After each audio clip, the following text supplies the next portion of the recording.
Yo tout le monde, nous revoilà. Cette fois-ci, on passe de la Pista à la Lamborghini. Donc là, c'est là pareil, petite nouveauté. Lamborghini Evo. Alors, on connaît la Huracan normale, la Spider, la performante, etc. Là, on va avoir une petite différence sur le pare-choc à l'avant. Donc, les prises d'air ont été un petit peu plus grossies.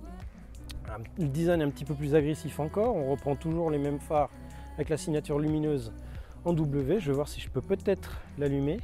Oh yeah! Non, ça ne veut pas s'allumer. Bref. On a un gabarit qui est quand même assez petit comparé à une Aventador, mais bon, on ne va pas oublier qu'elle est assez longue quand même. À côté de la Pista, elle fait quasiment la même longueur. Mais par contre, petit avant, petit capot et un immense arrière. Un avant donc très agressif, très rabaissé, très bas. On a une autre petite différence par rapport à la Huracan normale qui va se passer sur les bas de caisse, les ouïes qui ont été retravaillés. On a aussi le petit Huracan Evo RWD, oui, parce qu'il y a deux versions, la version 4 roues motrices et la version 2 roues motrices, donc en propulsion. Ne vous attendez pas à une traction chez Lamborghini. Le jour où ça arrive, je pense que je vais rigoler un peu. On a du coup des petites prises d'air pour refroidir le moteur. Il ne faut pas oublier qu'on a un V10 dedans, 5 litres d'eau atmosphérique. On n'est pas sur un turbo comme sur la 488 Pista. Donc on a encore ce côté noble, entre guillemets. On ne va pas non plus cracher sur les turbos parce que ça crache bien. Hein. Mais on passe du coup à 610 chevaux seulement et 640 sur une 4 roues motrices. C'est histoire de dire on retire 30 chevaux hein, pour se déculpabiliser un petit peu si la voiture elle danse un petit peu de l'arrière. En parlant d'arrière, il a été retravaillé également. On passe de 4 petites flûtes sur les côtés à seulement 2 pots qui ont été relevés un petit peu pour une répartition des masses et également aussi pour tout ce qui est aérodynamisme au niveau du diffuseur arrière qui a été retravaillé également.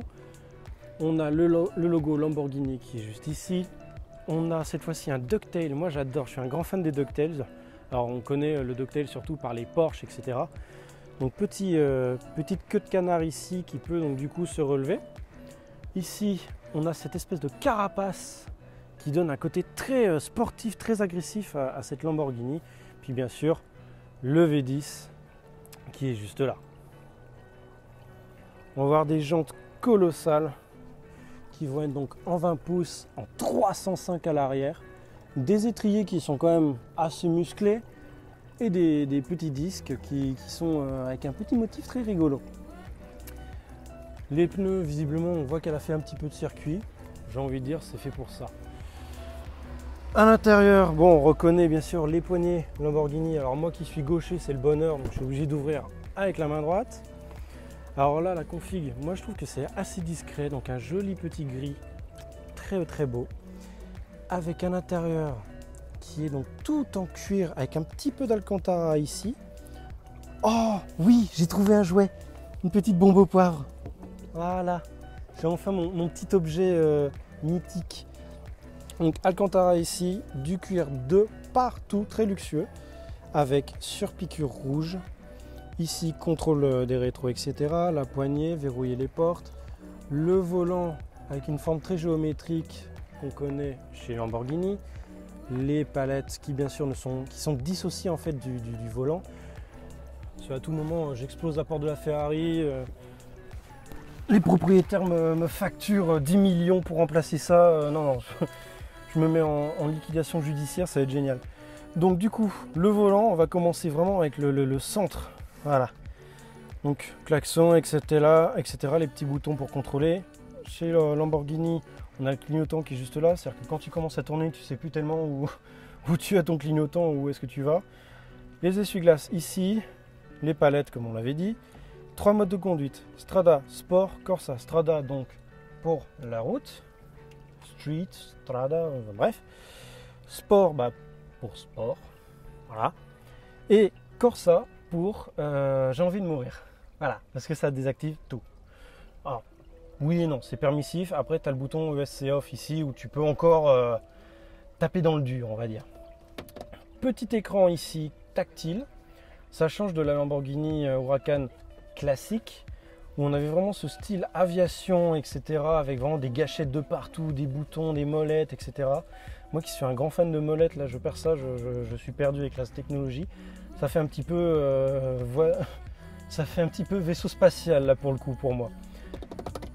Petit plastique, la petite gâchette avec le Start Engine, la marche arrière qui est comme ça, P, manuel, le frein de parking, petit rangement ici, le petit câble USB, les prises d'air hexagonales, toujours Lamborghini ici pour te rappeler que c'est quand même quelque chose de sérieux. Puis bon là, on va dire qu'on est quand même bien maintenu dans les petits baquets en cuir. Moi je trouve que c'est très confortable. Et puis bah, je pense qu'on va pouvoir passer au plus important, c'est-à-dire démarrer cette bête.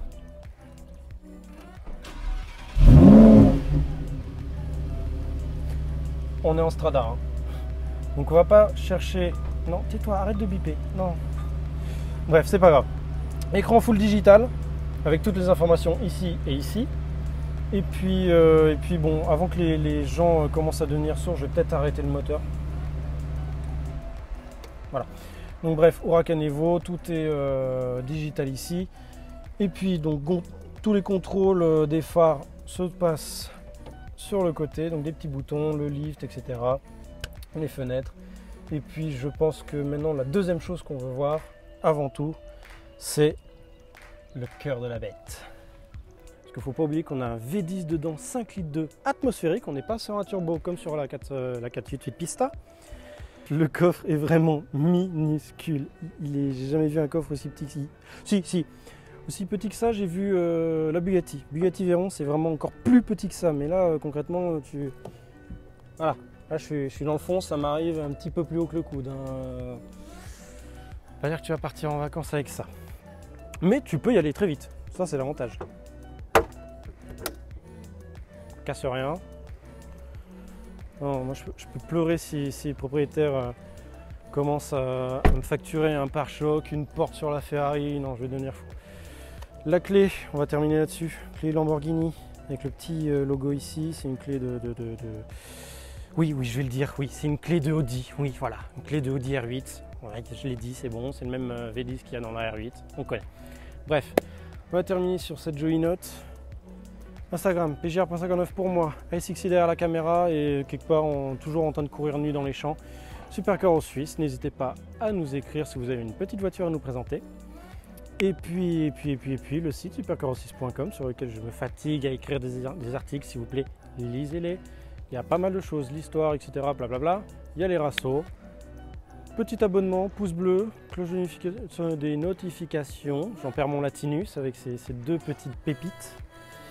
Et puis je vous dis à la prochaine avec des voitures encore plus folles. Salut!